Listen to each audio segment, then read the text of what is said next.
La herejía de Horus, Fulgrim, por Graham McNeill. Segunda parte. El Fénix y la Gorgona. Capítulo 6. Por mucho que odiaran lo que se habían convertido, el capitán Valand, de la Legión de los Manos de Hierro, no podía dejar de admirar la habilidad de los capitanes de la Diasporex. Habían logrado evadir durante casi 5 meses a las naves de la 10ª Legión, en el sistema Carolis del Cúmulo Bipliegue Menor, con una eficacia muy superior a los capitanes más veteranos de los Manos de Hierro. Eso iba a cambiar ahora que la Ferrum y su pequeña compañía de naves escolta habían logrado aislar un par de naves de la gran masa de la flota enemiga y conducirlas hacia los anillos gaseosos de la estrella Carolis, donde todo aquello había empezado. Ferrus Manus, el primarca de los Manos de Hierro, había dicho amargamente que era una tragedia motivada por sus propias acciones lo que conduciría a la destrucción de la Diasporex. Habían captado la atención de la 52ª expedición de forma casi accidental, cuando las naves de reconocimiento avanzado habían atravesado los límites occidentales del cúmulo y habían detectado unas transmisiones inusuales. Esta región del espacio estaba formada por 3 sistemas. 2 de ellos contenían mundos habitables que habían sido acogidos bajo la protección imperial con una mínima resistencia. Las naves sonda remotas habían revelado la existencia de otro sistema, hacia más al interior del cúmulo, con el potencial de albergar vida. Y al principio se había supuesto que esas transmisiones procedían de esta región del espacio. Antes de ordenar un avance en masa, se habían vuelto a detectar las transmisiones inusuales, pero esta vez en el espacio imperial, alrededor de la estrella Carolis. El primarca de los Manos de Hierro ordenó inmediatamente a los oficiales de la expedición exploradora que localizaran aquel origen de las transmisiones, con lo cual se dedujo que una flota desconocida de tamaño considerable se encontraba dentro del espacio imperial. Ninguna otra expedición estaba operando en las proximidades, y ninguno de los mundos recién conquistados poseía flotas de consideración, por lo que Ferrus Manus ordenó a continuación que se encontrara y eliminaran a los intrusos antes de iniciar un nuevo avance. Y así fue como la cacería empezó. Balan permanecía de pie junto al atril de hierro que le servía de puesto de mando en la Ferrum, un crucero de batalla de tamaño medio que había servido fielmente junto a las fuerzas de la 52ª expedición durante al menos un siglo y medio. La nave había estado bajo el mando de Balan durante 60 de esos años, y él se enorgullecía de tener la mejor nave y la mejor tripulación de la flota, pues cualquier cosa inferior a lo mejor era una debilidad que no pensaba tolerar. Nombrado así en honor al primarca de la 10ª Legión, Ferrus Manus, el puente de la Ferrum era austero y espartano, y todas las superficies relucían de modo prístino. Aunque habían elementos ornamentales, se habían mantenido al mínimo, y la nave estaba casi igual que cuando se botó en los astilleros marcianos. Era una nave rápida, del tipo perfecto para servir como cazador de esa flota desconocida. La cacería había resultado ser muy problemática, pues era evidente que la flota enemiga no deseaba ser descubierta. Sin embargo, finalmente se descubrió el origen de la misteriosa flota, cuando la barcaza de combate, Voluntad de Hierro, localizó accidentalmente un grupo de naves y las interceptó antes de que pudieran escapar. Para sorpresa y disfrute del considerable contingente de adeptos mecánicos de la expedición, las naves resultaron ser de origen humano, y al interrogar a los tripulantes sobrevivientes, se descubrió que las naves formaban parte de una aglomeración de naves que los tripulantes capturados denominaron Diasporex, pertenecientes a una era muy antigua de Terra. Balan era un aplicado estudioso de la historia de la antigua Tierra, y había leído mucho acerca de la era dorada de las exploraciones, miles de años antes de que los oscuros tiempos de la vieja noche descendieran sobre la galaxia, cuando la humanidad había emigrado desde la Tierra a bordo de gigantescas flotas de colonización. El propósito principal de la Gran Cruzada era recuperar lo que había sido conseguido por esos primeros pioneros, y posteriormente perdido en la anarquía de la era de los conflictos. Esas antiguas flotas legendarias eran legendarias, pues habían llevado a los hijos de Terra hasta los extremos más remotos de la galaxia. Encontrarse con sus descendientes fue considerado providencial por el propio Ferrus Manus. Con la información obtenida de la tripulación capturada, se estableció contacto con esos hermanos de la antigüedad, pero para disgusto de la 52ª expedición, a lo largo de los milenios, la Diasporex había incorporado muchos elementos incongruentes en su formación.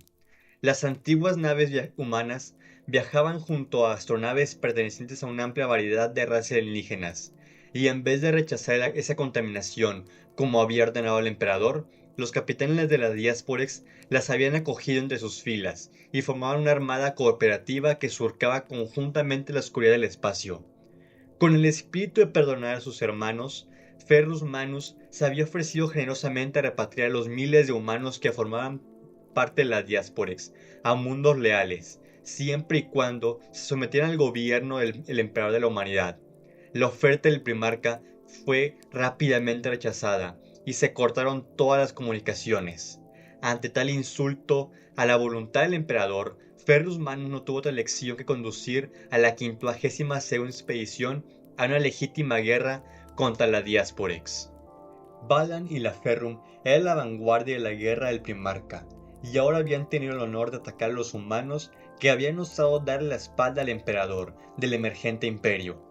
Balan era, al igual que la nave que comandaba, severo y misericorde, como correspondía a un guerrero del clan Kargul.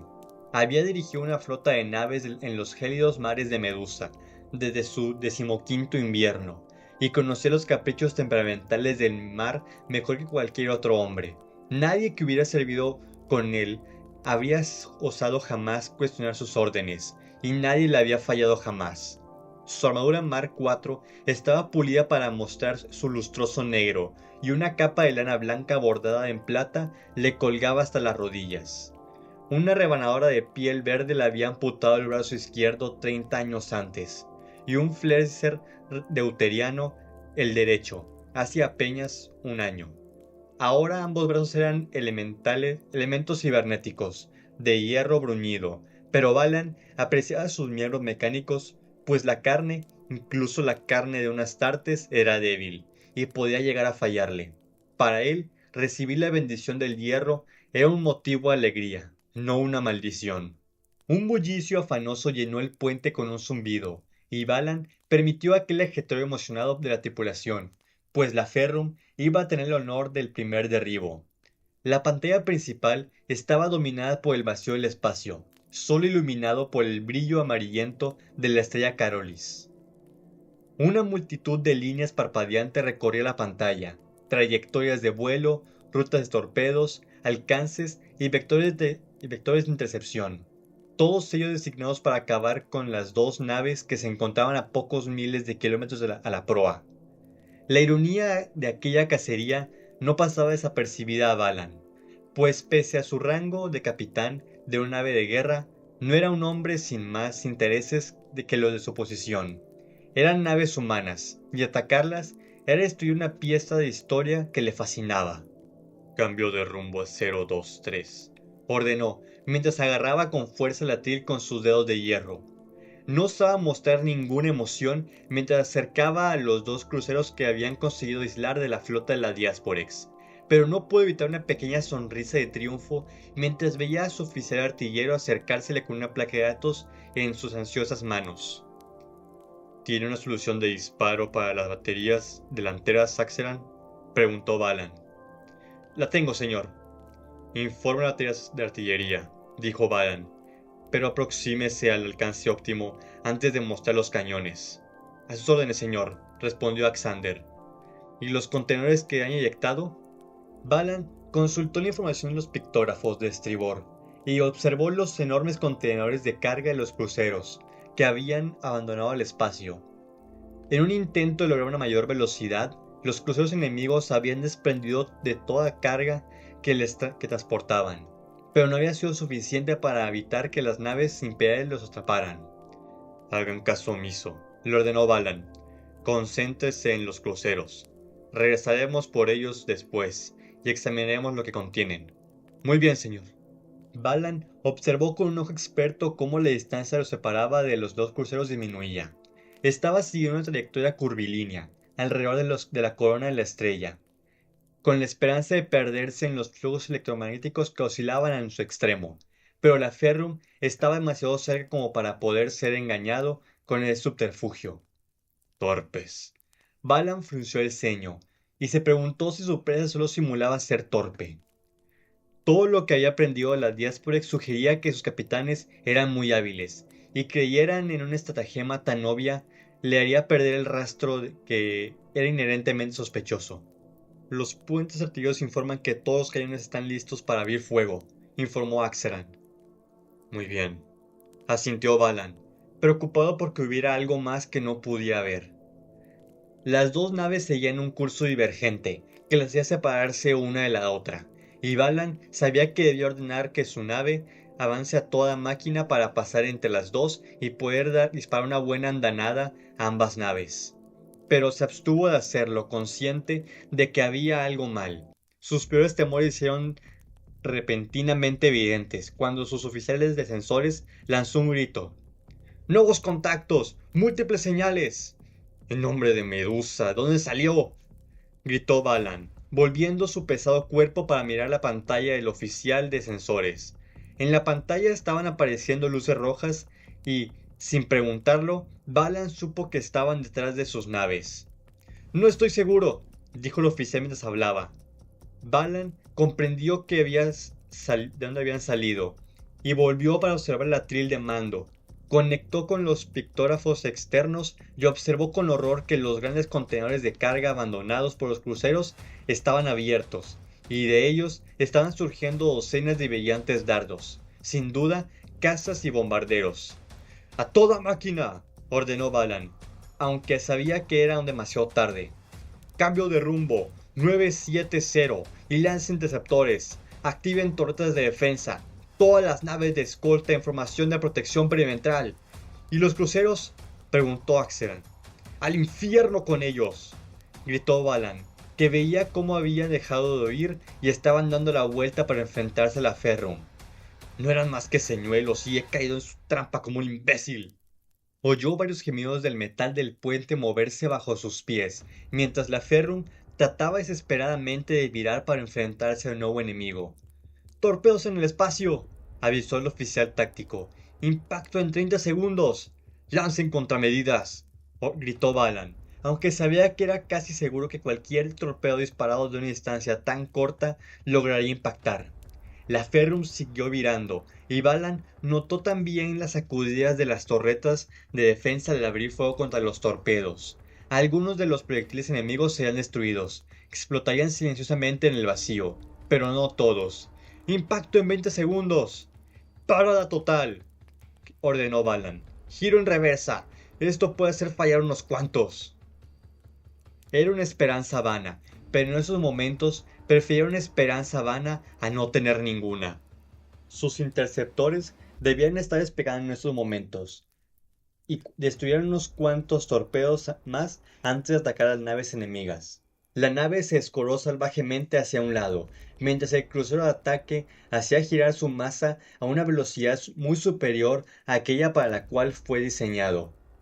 Los crujidos y gemidos de la nave resultaron dolorosos a los oídos de Balan. La Corazón de Hierro informa que han entrado en contacto con los enemigos. ¡Grandes daños! Balan volvió su atención a la pantalla principal y observó cómo la pequeña Corazón de Hierro se veía sacudida por las explosiones. Unas cuantas agujas de luz brillaban entre la nave y sus atacantes. La distancia y el silencio disminuían aparentemente la ferocidad del combate. «Tenemos nuestros propios problemas», dijo Balan. «La Corazón de Hierro está sola». Entonces se agarró la atril al oír nuevamente al oficial táctico. «Impacto en 3, 2, 1». La Ferrum se estremeció violentamente y el puente se vio sacudido bajo sus pies cuando los torpedos impactaron en el cuadrante posterior del estribor. Las sirenas de alarma empezaron a sonar y la imagen de la pantalla principal parpadeó brevemente antes de desvanecerse por completo. De los conductos alcanzados surgieron llamas y un vapor silbante penetró en el puente. «¡Control de daños!», gritó Balan, al tiempo que se agrietaba el atril de mando con la fuerza que lo sujetaba. Los servidores y el personal del puente trataron de controlar los fuegos, y Balan vio cómo los tripulantes con quemaduras eran apartados a rasta de sus destrozados puestos de control. Sus caras y uniformes estaban ennegrecidos por el fuego. Se inclinó sobre el control artillero y gritó: ¡Todos los cañones! ¡Abran fuego de modo defensivo en abanico! ¡Señor!, respondió a gritos Alexander. Algunas de esas naves están en la zona de fuego. ¡Cumplan las órdenes!, ordenó Balan, o no habrá ninguna nave a la que pueda regresar y morirán igualmente. ¡Abran fuego! Alexander asintió y trastabilló por el destrozado puente para cumplir las órdenes del capitán. Los cazas enemigos pronto iban a descubrir que la Ferrum todavía tenía dientes. Las alas del Primarca, a bordo de la barcaza de batalla Puño de Hierro, estaban construidas con piedra y cristal, tan fría y austeramente como la helada tundra de Medusa. Al primer capitán, Santar, le dio la impresión de que casi podía notar el frío de su helado mundo natal en el diseño. Bloques de brillante obsidiana extraída de los volcanes sumergidos mantenían la sala en una penumbra, y las vitrinas de cristal llenas de armas y trofeos se erguían como silenciosos guardianes de los momentos más privados del Primarca. Santar observó cómo Ferrus Manus permanecía casi desnudo ante él, mientras los sirvientes lavaban su piel dura como el hierro y le aplicaban aceites antes de limpiarlo totalmente con cuchillos bien afilados. Cuando acababan con cada brillante y aceitada extremidad, sus armeros le aplicaban las diferentes piezas de armadura de combate, unas brillantes placas negras de ceramita pulida meticulosamente trabajada por el gran maestre Malévolus de Marte.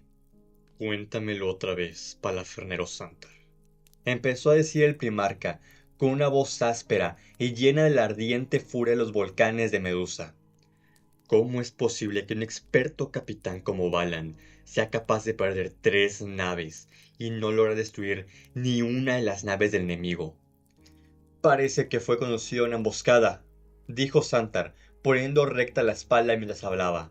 Para él, servir como primer capitán de los Manos de Hierro y palafrenero mayor del Primarca de los Manos de Hierro era el mayor honor de su vida, y aunque disfrutaba con cada instante que pasaba con su amado líder, en ciertas ocasiones, cuando el potencial de su rabia era como el volátil núcleo de su mundo, era impredecible y terrorífico.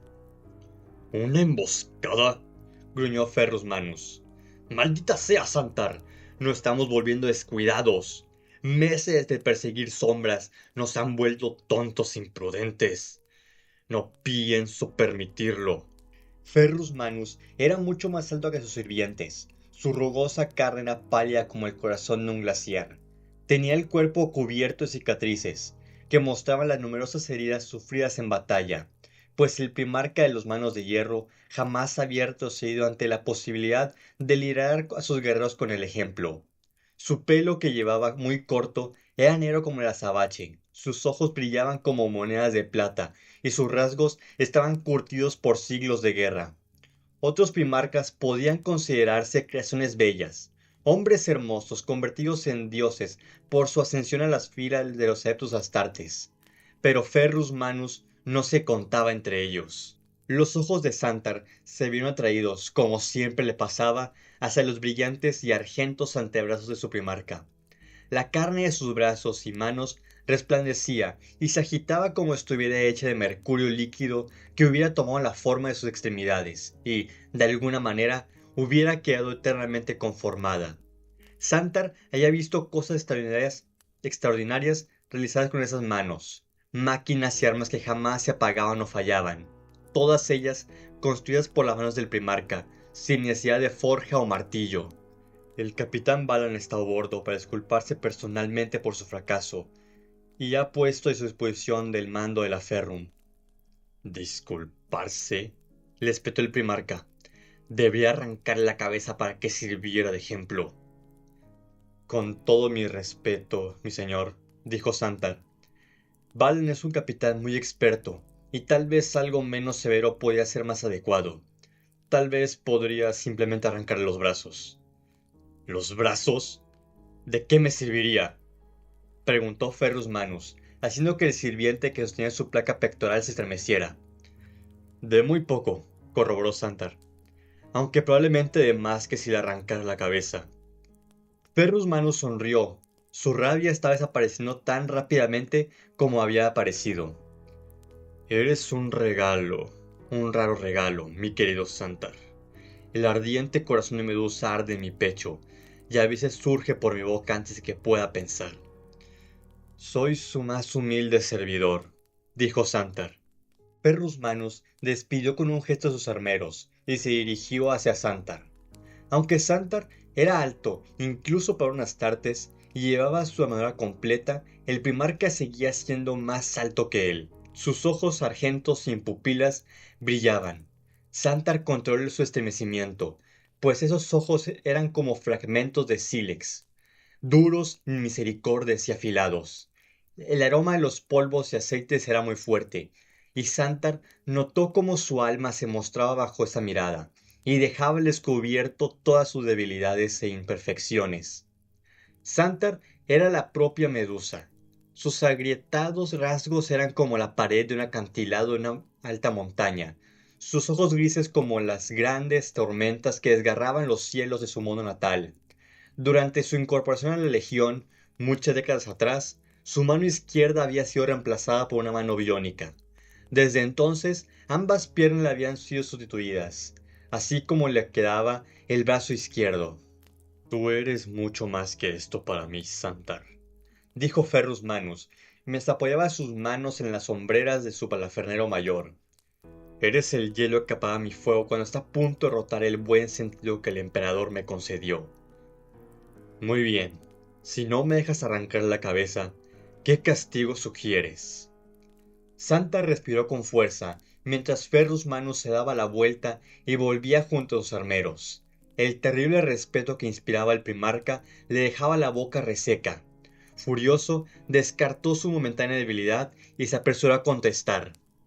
El capitán Balan habrá aprendido este desastre, pero estoy de acuerdo que su debilidad debe ser castigada. Destituirlo como capitán de la Ferrum dañaría la moral de la tripulación, y si deben restaurar su honor, necesitarán su liderazgo de Balan. ¿Y qué sugieres, pues? Preguntó Ferrus. Algo que les deje bien en claro que se ha ganado su ira, pero que también muestre que es compasivo, y que está dispuesto a darle a él y a su tripulación la oportunidad de recuperar su confianza. Ferrus Manus asintió, mientras los armeros encajaban la placa pectoral de su armadura en su placa dorsal. Sus brazos argentos estaban extendidos a los lados mientras le humedecían las manos con el tejido de lino empapado en aceites aromáticos. Entonces le asignaré unos padres de hierro para que tome el control de la Ferrum, dijo Ferrus Manus. Eso no le va a gustar, avisó Santar. No va a poder elegir, dijo el primarca. El ambiliarum de la puño de hierro parecía una forja gigantesca, enorme, con silbantes pistones que subían y bajaban en los límites de la sala de audiencias y un distante martilleo resonando a través de las placas metálicas del suelo. Era un lugar cavernoso, y el aire flotaba con un fuerte olor a combustible y metal caliente. Un espacio saturado de industria y máquinas. Santar disfrutaba de la posibilidad de acudir al ambiliarium, pues allí se planeaban grandes gestas y se forjaban indestructibles lazos de hermandad. Formar parte de esa fraternidad era un honor, con el que pocos habían siquiera soñado y mucho menos logrado. Habían pasado 2 meses desde el desastroso encuentro del capitán Balan con las naves de la Diasporex, y la 52ª expedición no estaba más cerca de lograr la destrucción de la flota enemiga. Las nuevas precauciones adoptadas tras la derrota de Balan habían permitido no perder más naves, pero también significaba que habían producido pocas oportunidades de entablar una batalla decisiva. Santar y el resto de los guerreros del clan Abernathy estaban formados en posición de descanso y flanqueaban la gran puerta que conducía a la forja de hierro, y la reclusiam más privado del primarca. Los Morlock estaban reunidos al extremo opuesto del ambiliarium. El reluciente acero de sus armaduras de exterminador reflejaba las llamas rojizas de las antorchas colocadas en sus repositorios de los muros. Los soldados y oficiales superiores del ejército imperial aguardaban junto a los encapuchados de adeptos mecánicos. Santar saludó respetuosamente al cruzar su mirada con el brillante ojo del representante principal, el adepto Xanthus. Como capitán de la primera compañía, el deber de recibir al primarca le correspondía a él. Así que avanzó por el centro del Embiliarium con los portaestandartes de la legión avanzando junto a él. Uno portaba el estandarte personal del primarca, en el que se mostraba cómo había matado al gran gusano Asirnot. En el otro portaba el guantelete de hierro de la legión. Los motivos de los estandartes estaban bordados en plata, sobre terciopelo negro. Sus bordes estaban rotos y rasgados, allí donde las balas y los filos los habían profanado. Aunque ambos habían vivido numerosas batallas, ninguno había caído ni flaqueado jamás en un millar de victorias. Cuando las puertas se abrieron de par en par, con un siseo de vapor librado por el calor de los hornos, el primarca entró en el Ambiliarium. Su armadura brillaba con los aceites y su pálida carne estaba enrojecida por el calor. A excepción de los exterminadores, todos los guerreros allí reunidos hincaron la rodilla en el suelo para honrar al gran primarca, quien llevaba su poderoso martillo rompeforjas, apoyado sobre una gigantesca hombrera dentada. La armadura del primarca era negra, con toda la superficie trabajada a mano, formada únicamente por curvas y ángulos perfectos, y solo era superada en majestuosidad por el ser que la portaba. Una gran gorguera de hierro negro sobresalía por la parte posterior de su cuello, con orgullosos ribetes de plata entretejidos en cada placa. La cara del primarca parecía esculpida en mármol, tenía una expresión roscosa, y sus pesadas cejas se mostraban fruncidas por la rabia. Cuando Ferrus Manus marchaba al frente de sus guerreros, cualquier jovialidad era sacrificada ante su personalidad guerrera. Un líder combatiente que exigía la perfección y desdeñaba la debilidad en todas sus clases. Tras Ferrus Manus iba la alta figura de Sistor, el señor de los astrópatas de la flota, vestido con una túnica crema y negra, con rebordes de oro y antimonio. Llevaba la cabeza afeitada, y unos cables salían serpenteando desde la parte superior y de los parietales del cráneo, para luego perderse en la oscuridad de la capucha metálica que le cubría la cabeza. Los ojos del astrópata brillaban con un tenue tono rosado, y, en honor a su posición entre las manos de hierro, su brazo derecho había sido reemplazado por uno cibernético. Con el otro brazo sostenía un báculo culminado con un único ojo, y en el cinto llevaba la pistola dorada que le había regalado su propio primarca. Xantar se levantó ante el primarca y alzó las manos para recibir el martillo de su señor. Ferrus Manus asintió y dejó la gigantesca arma en las manos de Xantar. Su enorme peso hacía que nadie que no fuera un astartes del emperador pudiera sostenerlo. Su mango era de color de ébano, elaboradamente trabajado con filigranas de oro y de plata, que formaban un rayo, y en la parte superior había sido forjada con la forma de una poderosa águila. El honor de sostener esta arma, forjada por las manos de un primarca, era insuperable. Se apartó a un lado y colocó el martillo con la cabeza entre los pies, y los dos portaestandartes siguieron a su gran líder mientras él empezaba a recorrer la sala.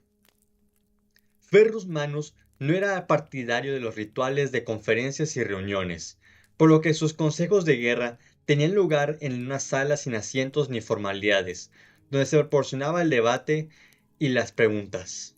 Hermanos, empezó Ferrus Manus, os traigo la palabra de mis hermanos primarcas. Los manos de hierro aplaudieron, pues siempre se alegraban de oír la noticia de sus hermanos astartes repartidos por toda la galaxia, ya que celebrar los triunfos de otras expediciones no era solo adecuado y correcto, sino también daba a los manos de hierro la motivación necesaria para esforzarse aún más para lograr mayores hazañas, pues su legión no podía ser superada por ninguna otra, salvo tal vez la del Señor de la Guerra. Parece ser que los puños imperiales de Rogal Dorn han sido llamados de vuelta a Terra, donde sus guerreros han de fortificar las puertas y murallas del Palacio Imperial. Xantar vio las miradas inquisitivas por toda la sala que reflejaban su propia confusión. ¿La séptima legión iba a abandonar la cruzada para regresar al origen de la humanidad? La suya era una legión gloriosa, con un valor y una fuerza igual a los manos de hierro. Retirar la lucha no tenía sentido. Ferrus Manus también vio la confusión de sus caras sus guerreros. No sé qué razones han motivado la elección del emperador, pues no conozco ningún deshonor cometido por los puños imperiales para merecer esta resignación. Deberán servir como su guardia pretoriana, y aunque este honor, todo se ha dicho, es muy grande, no es adecuado para nosotros cuando todavía quedan tantas guerras que ganar y tantos enemigos que derrotar. Se escucharon más vítores en el medio del constante martilleo, y Ferrus Manus volvió a recorrer la sala con sus argentas manos y los brillantes ojos resplandecieron en la perpetua luz del ambiliarium. Los lobos de Rus siguen avanzando y su lista de victorias crece cada día, pero no podía esperarse menos de una legión originaria de un mundo que late con el mismo fuego que el nuestro. ¿Alguna noticia de los hijos del emperador?, preguntó una voz, y Santar sonrió, sabiendo que al primarca le divertía hablar de su hermano que le era más cercano. La máscara glacial cayó de la cara de Ferrus Manus y sonrió a sus guerreros. Realmente sí la hay, hermanos, dijo el primarca. Mi hermano Fulgrim se dirige aquí, en estos mismos instantes, con la mayor parte de su expedición. Se produjeron más aplausos, y mucho más fuertes que antes, que reverberaron las paredes metálicas de la sala, pues para los manos de hierro, los hijos del emperador eran la más querida de las legiones. La camaradería entre Fulgrim y Ferrus Manus era bien conocida, cuando se encontraron por primera vez. Santar conocía la historia, pues su primarca se la había contado en numerosas ocasiones en la mesa de festejos. Conocía tan bien los detalles que era como si hubiera estado allí en persona. Había sido bajo el monte Narotnia, la mayor forja de los Urales, donde ambos primarcas se habían encontrado por primera vez. Ferrus Manus estaba trabajando duro junto a los maestros guerreros que habían servido al clan Terawat, antes de la guerra de unificación. El primarca de los manos de hierro estaba demostrando su gran habilidad y los milagrosos poderes de sus manos de metal líquido cuando Fulgrim y su guardia del Fénix bajaron al amplio complejo industrial. Ninguno de los dos primarcas había visto anteriormente al otro, pero ambos sintieron los lazos alquímicos y científicos implicados en su creación.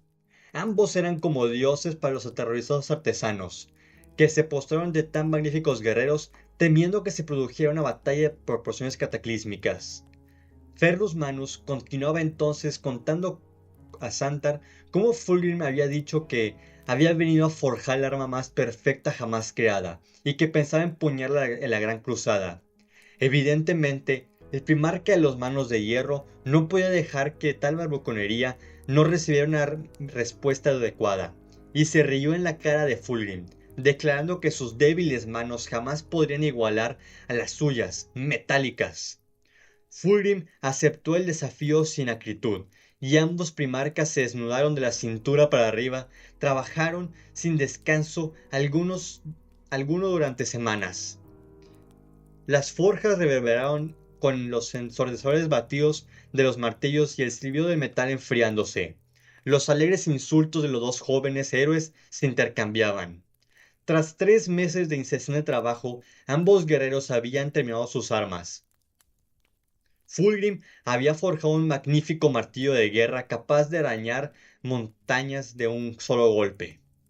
Y Ferrus Manus una espada dorada que ardía eternamente con el fuego de la forja. Ninguna de las dos armas podía ser superada por la otra creada por una mano humana. Y al ver la creación de su rival, ambos afirmaron que su adversario era el mejor. Fulgrim declaró que la espada dorada era igual que la portada por el legendario héroe Naruda, Mano Plata, mientras que Ferrus Manus juró que únicamente los poderosos dioses del trueno de las leyendas nórdicas eran merecedores de blandir tan magnífico martillo. Sin mediar más palabras, ambos primarcas intercambiaron sus armas y sellaron eternamente su eterna amistad con la obra que había salido de sus manos. Las aclamaciones cesaron inmediatamente, y los guerreros allí reunidos se miraron ansiosamente los unos a los otros, pues nadie quería encontrarse con la mirada de su furioso primarca, que siguió hablando. La Diasporex sigue eludiéndonos, y hay mundos en el cúmulo bipliegue menor que necesitan recibir la iluminación de la verdad del emperador. ¿Cómo puede ser que una flota miles de años más vieja que la nuestra y que está liderada por menos mortales nos evite? ¡Respondan! Nadie osó hacerlo, y Xantar notó la vergüenza y su debilidad en cada fibra de su ser. Agarró con fuerza el asta del martillo y notó las exquisitas filigranas bajo el acero, y su mano cibernética, de repente, la respuesta fue evidente para él. «Porque no podemos hacerlo solos», dijo. «¡Exacto!», corroboró Ferrus Manus. «No podemos hacerlo solos. Hemos estado durante meses para cumplir esta misión por nosotros mismos, cuando debería ser evidente que no podíamos. En todas las cosas que debemos erradicar la debilidad, pero, queridos hermanos, no es una debilidad pedir ayuda. La debilidad es negar la evidencia de que esa ayuda es necesaria. Luchar sin esperanza cuando hay quienes nos prestarían su apoyo sin dudarlo. Es de locos. Y yo he estado tan ciego como todos ustedes. Pero ya no». Ferrus Manus regresó a la entrada del Ambiliarium y puso el brazo sobre los hombros de las tropas Tacistor. El gigantesco primarca empequeñecía al hombre, que parecía sufrir un gran dolor por la mera cercanía del primarca. Ferrus Manus extendió la mano, y Xantar dio un paso sosteniendo a Rompeforjas ante él. El primarca empuñó el martillo y lo levantó como si, pese a su monstruoso peso, fuera tan ligero como una pluma. «¡No seguiremos luchando solo por mucho tiempo!», gritó Ferrus Manus. «Sistor me ha dicho que su coro canta la llegada de mi hermano. En menos de una semana, el orgullo del emperador y la 28ª expedición estarán con nosotros. Y una vez más, lucharemos junto a nuestros hermanos, hijos del emperador».